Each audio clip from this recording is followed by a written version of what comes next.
नमस्कार मित्र हो, मी ॲडव्होकेट शारंगधर पांडे. माझ्या यूट्यूब चॅनलवर तुमचं खूप खूप स्वागत.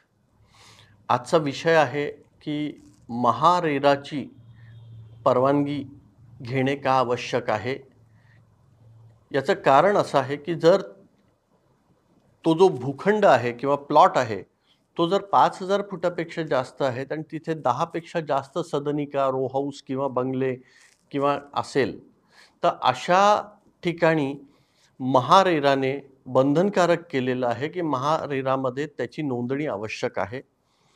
आणि त्याच्यात फायदे असे असतात की महारेरात नोंदणी जर असेल तो प्रोजेक्ट किंवा ते बांधकामाचं क्षेत्र, सो त्याच्यात सदनिका किंवा रो हाऊस विकत घेणाऱ्यांना खूप त्याच्यात सुरक्षितता केलेली आहे. त्याच्यात बांधकाम व्यावसायिक तुम्हाला फसवू शकत नाहीत.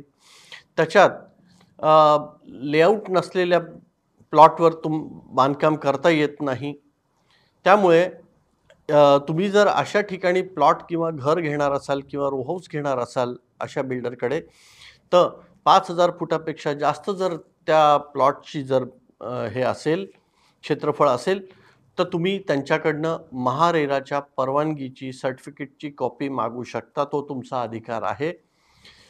याच्याकरताही गरजेचं आहे की त्याच्यात तुमच्यासाठी खूप सुरक्षितता अशी नोंद केलेली आहे आणि त्याच्यात तुमची फसवणूक होण्याची शक्यता खूप कमी आहे. त्यामुळे महारेराची परवानगी 5,000 फुटापेक्षा जास्त क्षेत्रफळ असलेल्या प्लॉटवर बंधनकारक आहे आणि ती तुम्ही मागावी आणि बांधकाम व्यावसायिकांनी, मित्रांनी सुद्धा ती घ्यावी. ते बंधनकारक आहे. नसता तुम्हाला त्रास होऊ शकतो, कायदेशीर त्रास होऊ शकतो. हे लक्षात ठेवा. वैयक्तिक जर तुमचे काही प्रश्न असतील तर तुम्ही मला संपर्क करू शकता. फोन कॉलवर मी सल्ला देतो. सल्ल्याची फी आकारली जाते, हे लक्षात ठेवा. आणि माझ्या व्हिडिओंना असाच उदंड प्रतिसाद द्या.